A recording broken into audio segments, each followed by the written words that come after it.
Alright, ladies and gentlemen, Fab's in the house and welcome back to the channel today. I'm in the house with the QSP Penguin here with me for a review. We're gonna analyze the look, the sound, and the feel of this bad boy. But hey, don't forget to like this video. And you know what? Subscribe to the channel. It's gonna be fantastic, I promise you. Let's go ahead and see how big this guy is. 7-inch long overall in length with a 3-inch long blade. And you've got a 4-inch long handle, which in centimeters, everything I just said translates into 18 centimeters for the overall length, 7.5 for the blade, and 10.5 centimeters for the handle. Let's quickly see this guy up against Ontario Rat number 2 and Ontario Rat number 1 you got right over here. And we are in the same league of this little fella right over here. Like, for example, you check the options from Benchmade, you're gonna see the mini bag out right there and the bag out right over here. And boom, we are in the kind of like in between, you can see, yeah, but still we are in the same kind of ballpark of these knives. Not super small, fantastically light and carryable. In the summer here you have, for example, Spyderco Para 3 and Spyderco Para Military 2 in the house, and you can see that this guy is a little bit shorter than that, but for sure has more cutting edge than the Para 3. So that's that. And of course, a couple higher end options, Chris Reeve knives. That's the small Sebenza 21. This is the large Sebenza 21. You can see that this is pretty much the same size as the small 21, but 21 is superior. Yeah, for sure. Like, it's more attractive, but it's like 10 times more than that, something in that ballpark. But I mean, it's a fantastic one. Let me show you another couple options, like a cheaper options. This is the Kubi Carve, and here you have the Civivi Brazen. Very, I mean, fantastic trio right here of budget options. Like, it is a fantastic budget knife. This guy, CJRB Feldspar. Truly outstanding budget option right there. And you want to see a couple fancy ones, a little bit more, I mean, not in the same ballpark for sure, but just to show them off. Here we've got the Haptic, and here we got a Spectre, both prestige in the house, just to show you some fancy blades that you can check out also on my channel if you're interested in those. But here we are talking about the QSP Penguin knife. This is a very interesting denim micarta liner lock knife, super cheap. This guy is like $30. You cannot go wrong with this one. It's made in China, has a pretty nice look, I have to say. At the beginning I wasn't really fond of this look, but now lately I'm on a Warncliffe ship's foot kind of kick, and this guy is like, it has become my user because it's like so cool. I mean, it's very nice, it's light, it feels great in the hand. This guy has denim micarta scales. Of course, it's a liner lock, and you got stainless steel liners underneath, which are not skeletonized. You have some nice chamfering going on around the micarta scales. Not that much on the inside right over here, but it's not sharp by any means, so that's pretty much good to go. Then you got a finger groove over here, which has a cutout to access the lock bar, which is jimped. So you have the cutout, you have the jimping, and that's pretty much what you need. So it's nicely designed. Also, of course, this is going to be like a finger groove acting as a comfy zone for your index finger, like in this kind of purchase. So very good. And then you got, of course, a couple of stainless steel standoffs, no backspacer to reduce the weight.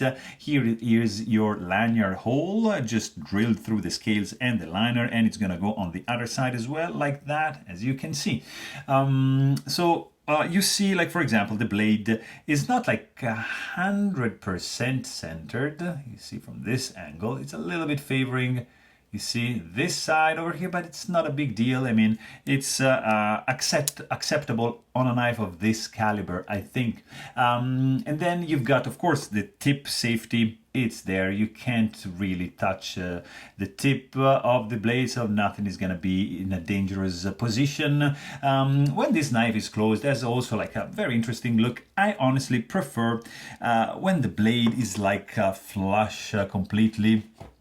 For example, like in this case, right? You have the blade just following the profile on the handle, and I just love that when the blade just hides in there. It's just fantastic. Here, you see, this line is not parallel with this one, so it feels like that this could have gone a little bit further down and retaining a little bit slimmer profile, but I mean, I'm not nitpicking, so don't worry about this. Very simple construction, 2 body screws, 1 pivot screws, pop them out. You're gonna be pretty much good to go for the maintenance and disassembly of this one. You can also check my video if you are curious on how to take this guy down and take care of it. These screws are not protruding. These are the 2 pocket clip, you see, are sticking out. The handle screws are not. These are the one you're going to use if you want to reverse the pocket clip, which you can access through these holes right over here, and just reverse it on this side. It's going to be a breeze because you have a cutout right over there. The pivot screw is blind on one side, just a little bit domed, not much protruding, but just a little bit. You got of course, there's no stainless steel lock face insert because you have steel on steel, so there's not going to be any issue for the lock stick whatsoever. And then you got also like a polished tip-up carry only, but it's reversible pocket clip. Then you have this blade, which is a very interesting, nice ship's foot. You have the contrast between the grind lines on the flats and the angled, slightly angled on the primary bevel. There's some nice jimping over here. It's not too aggressive, but it's functional. It's not like useless. Then you've got 2 thumb studs on one on each side, which are not super sharp. Like for example on this guy over here. Here you can feel the sharpness on the stud, and here you can see that is a little bit more rounded off, so it's more pleasant to deploy like that. So really, really cool. And also, of course, you can do like a spidey flick, like that if you want. And then the blade has some nice I wouldn't say crowning, it's a little bit of chamfering going on the spine, right over here. It's nicely chamfered, and as well as the tip is. So here you see like there's some chamfering going on, which stops like halfway. And here you start feeling the sharpness of this tip.